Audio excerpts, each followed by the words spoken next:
Everybody, we're going to talk about what's really going on with the economy. Okay, man, in the '80s, I grew up on a farm, and we had land that had loans against them. 'Cause that's where we got the money. Um, it, you know, it wasn't a family farm. It wasn't even enough acreage, just 5 acres. But we had hogs. We had them all inside in confinement. They were inside a building. Right? We had like 5 barns. Had an 80 sow operation. With the piglets, like 600 hogs on a farm any one time. But we had to buy all our grain. Okay, so there's a whole. My stepdad brought 2 pigs home from my uncles who had a huge hog farm, 180 sow operation, and they, started that business, and quickly he eclipsed the income he was making in construction, and the primary customers for the construction company was the oil and gas industry in Michigan. Okay, so this all dovetails.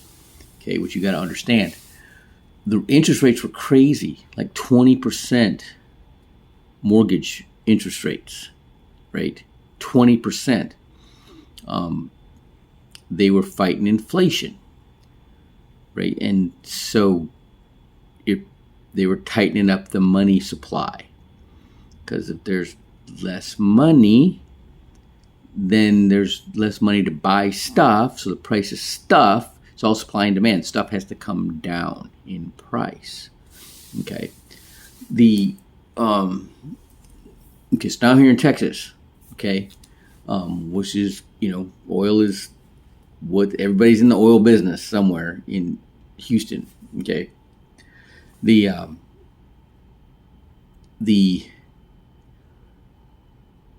government's freaking out because the government wants rates to come down because they want the economy to bump up, right? Because if the economy goes down, that's not good for the administration. Okay, that's why Elizabeth Warren is asking, for the Fed to lower rates to stimulate the economy.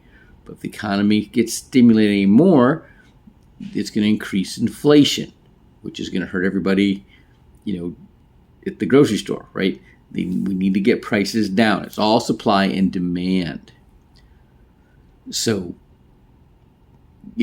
growing your own food, pumping more, when the price of energy is less, guess what? The cost of goods and services go down. All right. So when they're raising rates to tighten up the money, you start increasing this, which is really interesting. You start lowering the cost of energy by producing more energy.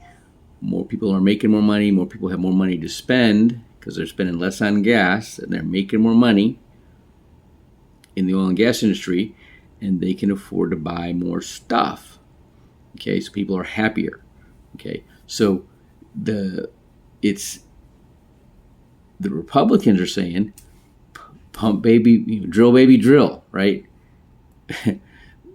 More oil, more energy, okay, and that'll offset the higher interest rates. There's still gonna be, it'll stabilize the cost of goods and services, right? So here's the thing. So for what I do, you've got to have a high enough rate of return on your money to counter inflation. Okay, so that's where these products, the floors on the index funds, are when the market's down 30. Your money didn't go anywhere. Zero's the hero when your market's down 30. That's why the floors are good, right? Tax is another thing. When the government's spending like drunken sailors, it's all supply and demand. So they're in competition with the consumer for the money. That's what's causing rates to go up. Government stops spending, curtails the spending. That's going to reduce inflation again. Okay, you produce more energy.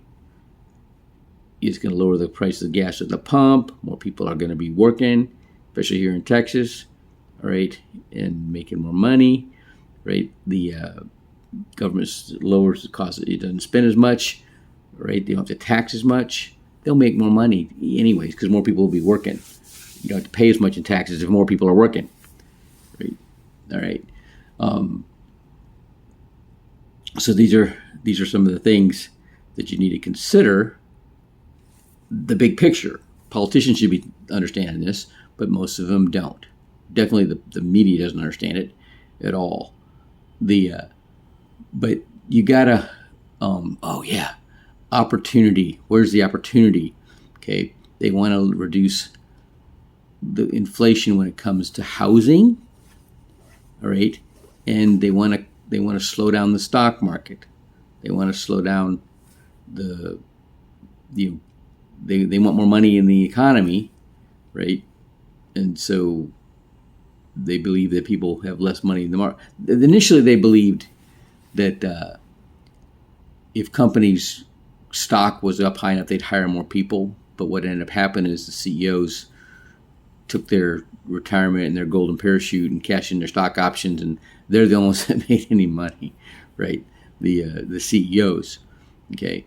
But what's going to happen is there's so much money out there waiting for investment opportunity, and they're going to be looking for private equity. They're going to be looking for startup businesses, all right, to invest in. Okay, that's 4 to 6 times better return in private equity than there is in the stock market. Okay, so helping people get started, these family banking or infinite banking strategies are awesome when you tie it in with the business startups, okay, or the synchronistic business strategy where you're buying businesses that support each other. Okay, there's all kinds of examples of that, right? So the more businesses that we get started, right, in this country, the better off we're going to be. Okay, it's going to be able to hire more people. It's all supply and demand. There's more product being put out there. The problem is everything's getting centralized.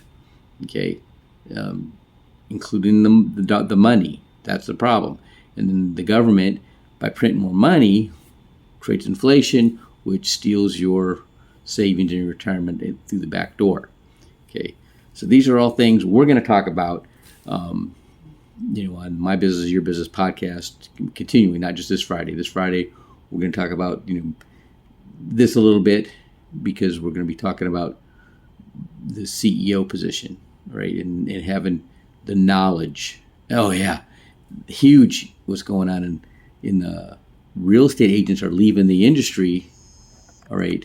And what they're doing is they're getting into the business consulting business, right? And people that were in the real estate or in the mortgage business are leaving and getting in the real estate business, right? Jumping out of the frying pan into the fire, right? I'm like, hey, come over here. Look over here. You already know how to look at finances and figure out what's going on. Let me show you how you can help people better. You could do both, right?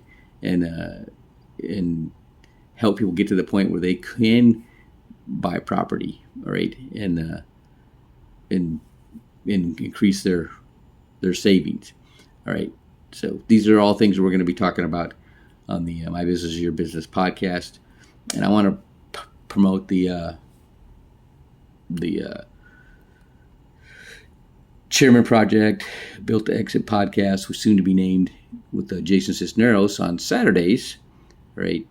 Talking about the benefits of small businesses and operating right, having a system, and that's what Jason Cisneros talks about. And we're going to be strategizing. We're going to have a system, a proven system, with the apprenticeship program with Cato Construction. Soon it's coming. All right. And we're going to be teaching these principles with them. All right. Have a great Tuesday.